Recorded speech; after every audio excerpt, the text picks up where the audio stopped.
Salut Joey. La vidéo portera sur mon intervention lors de la soirée de crise. L'intervention qui s'est faite dans le contexte de la maison de la famille. Puis ça va être une petite analyse de mon intervention que je trouve que j'ai eu le plus de difficultés. Alors pour commencer, côté sécurité, selon moi, ce côté-là, ça s'est bien passé. Avant que l'intervention commence, j'ai disposé le local en fonction à ce que moi, je sois près de la porte. Et j'ai placé le bureau en biais. Comme ça fait moins intimidant, un de côté, un de l'autre.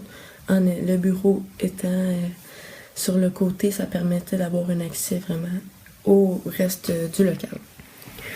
Donc, par la suite, concernant le premier contact, j'ai commencé par me présenter. Puis je lui ai demandé son nom à elle. Puis par la suite, je l'ai invitée à s'asseoir au bureau. Claudie? Salut Claudie. Vous? Myriam. Salut Myriam. Concernant les validations de perception, je me suis assurée en fait de savoir les attentes de la cliente envers nous, puis de valider en fait ses perceptions par rapport à la situation qui s'était déroulée. Concernant l'attention sur soi, donc j'ai tenté le plus possible dès le début de recentrer la cliente vers elle et non vers moi. Donc je lui ai rappelé que moi j'étais là pour l'aider, que j'étais là pour elle. Puis en fait c'est ça, je lui ai dit que moi je connaissais pas la situation, donc je pouvais pas... C'était pas vers moi qu'elle devait être fâchée, puis que moi j'étais là pour l'aider, elle devait me raconter la situation, comme ça je serais en mesure de l'aider. Puis je lui ai offert aussi de reprendre la rencontre une autre journée si elle était pas en mesure ou si elle était trop fâchée avant qu'elle commence à lancer la chaise et de l'eau partout. Mais c'est pas envers moi, je pense que vous avez à être fâché. Je pense que justement, moi je suis là pour vous aider. J'ai envie qu'on discute puis qu'on en parle. Concernant l'OPC, j'ai tenté le plus possible que je pouvais de le faire. Donc j'ai commencé par parler de sa famille, parler de son fils, puisque c'est vraiment ça que ça concernait dans cette intervention-là. Essayer de voir si le père était présent ou non. Par la suite... j'ai fait de la reformulation, en fait, là. La cliente ventilait, puis tout ça. Puis, c'est ça, je suis venue valider, en fait, toutes les perceptions qu'elle pouvait avoir, puis tout ça. Donc, en disant, je comprends votre situation. Puis, je l'ai reformulé le plus que je pouvais. Puis, finalement, par rapport à la communication, ben j'ai parlé... des solutions qui étaient possibles pour elle, puis les solutions en fait qu'on pourrait regarder ensemble lorsqu'elle voudrait. Puis si on parle un peu de votre famille, de vous puis avec votre enfant, c'est Ouais. un gars ou une fille que vous avez? Un gars. Quel âge? Il y a 6 ans. 6 ans. Ouais. Ça veut dire qu'il s'en va en première année? Ouais.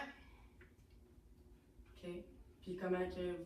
Est-ce que le père est présent dans la famille? Je comprends, c'est sûr, si vous travaillez puis vous êtes monoparental puis que justement ça vous stresse parce que vous êtes tout Ben. seul, vous n'avez pas de personne pour vous aider. C'est ça. Oui, je comprends. C'est ça. Par rapport à ça, il y en a des organismes là, qui peuvent vous aider. Puis si vous êtes prête, on peut faire une liste puis regarder ça ensemble. Là. Des organismes ou peu importe qui en ont qui peuvent recevoir des enfants. Donc, il est clair dans cette situation que la cliente a un niveau de dangerosité du niveau D, puisqu'elle lance la chaise, lance son argent, lance de l'eau avec sa bouteille d'eau. Puis, dans le fond, les interventions qui ont été posées avec ça, quand j'ai ramassé son argent puis la chaise, en fait, ce que j'ai tenté de faire, c'est de lui démontrer que je voulais avoir une relation égalitaire avec elle et que moi, j'étais là pour l'aider, en fait. Puis, c'est ça, les interventions, mais le recadrement, puis lui rappeler que moi, je suis là pour l'aider. Puis aussi, en fait, ce que j'ai fait par rapport à son niveau de dangerosité, ben, c'est que je l'ai laissé ventiler, en fait, le plus possible.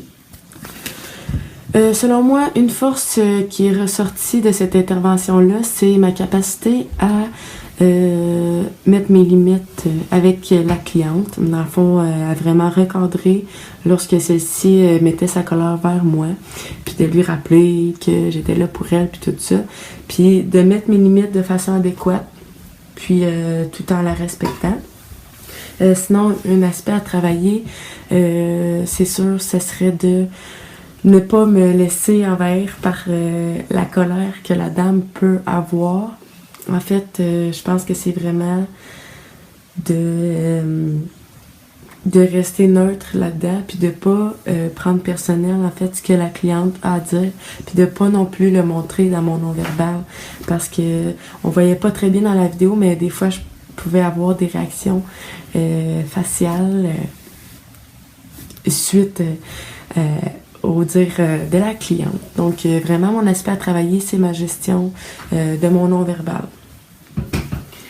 Pour conclure, je dirais que cette intervention-là a été très enrichissante pour moi parce que même si l'analyse a été difficile à faire parce que j'avais de la difficulté à regarder par la suite la vidéo parce que ça me chicotait encore, mais j'ai compris bien les choses, puis je me sens grandie de ça parce que pour les prochaines interventions, je sens que je vais être plus apte et prête à réagir face à des comportements peut-être que je m'attendais moins.